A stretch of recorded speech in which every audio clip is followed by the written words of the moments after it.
नमस्कार मित्रों, धर्मचक्र ज्योतिष में आपका स्वागत है। आज का विषय हरियाली तीज व्रत कथा। पौराणिक कथा के अनुसार माता सती ने हिमालय राज के घर पार्वती के रूप में पुनर्जन्म लिया था।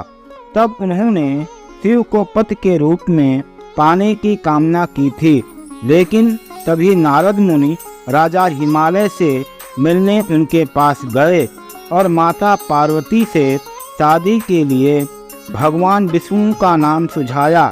इससे हिमालय राज बहुत प्रसन्न हुए और पार्वती का विवाह विष्णु जी से कराने को तैयार हो गए।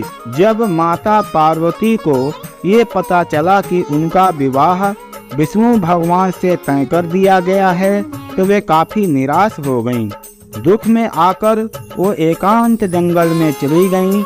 उन्होंने वहाँ रेत से शिवलिंग बनाया और महादेव को पति के रूप में प्राप्त करने के लिए अनेक वर्षों तक कठोर तप किया था। उन्होंने तपस्या के दौरान अन्न जल त्याग दिया था। उस समय माता पार्वती सूखे पत्ते चबाकर अपना दिन व्यतीत करती थीं। उस समय माता पार्वती के सामने कई तरह की चुनौतियां आईं, लेकिन उन्होंने किसी बात की परवाह नहीं की।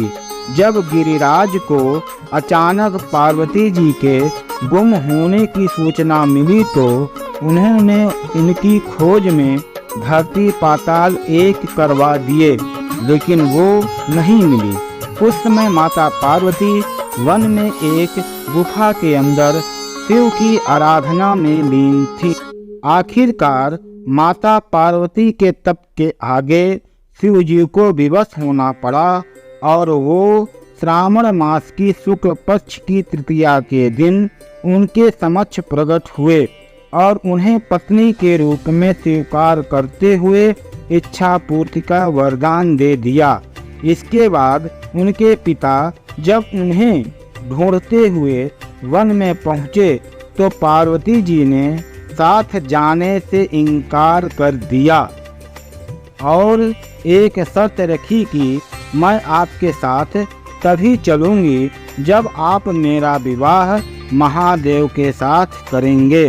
हार कर पर्वतराज को पुत्री पार्वती का हठ माननी पड़ी और वे उन्हें घर वापस ले गए। कुछ समय बाद पूरे विधि विधान के साथ शिव और पार्वती का विवाह संपन्न हुआ। इसलिए श्रावण मास के शुक्ल पक्ष की तृतीया तिथि को महादेव और माता पार्वती के मिलन का दिन कहा जाता है। शिव जी ने इस दिन माता पार्वती के तप से प्रसन्न होकर कहा था कि इस दिन तुमने मेरी आराधना करके जो व्रत किया था, उसी के परिणाम स्वरूप हम दोनों का विवाह संपन्न हो सका। आज के बाद जो भी स्त्री इस व्रत को पूर्ण निष्ठा से करेगी, उसे मैं मन वांछित फल दूंगा। उस स्त्री को तुम्हारी तरह अचल सुहाग प्राप्त होगा। इसीलिए ये दिन सुहागिन महिलाओं और कुमारी कन्याओं दोनों के लिए सौभाग्य का दिन माना जाता है। इस प्रकार हरियाली तीज व्रत कथा समाप्त हुई। आप हमें अधिक से अधिक सब्सक्राइब करें। हम हिंदू धर्म, सनातन धर्म पर चर्चा करते रहेंगे। वीडियो देखने के लिए धन्यवाद।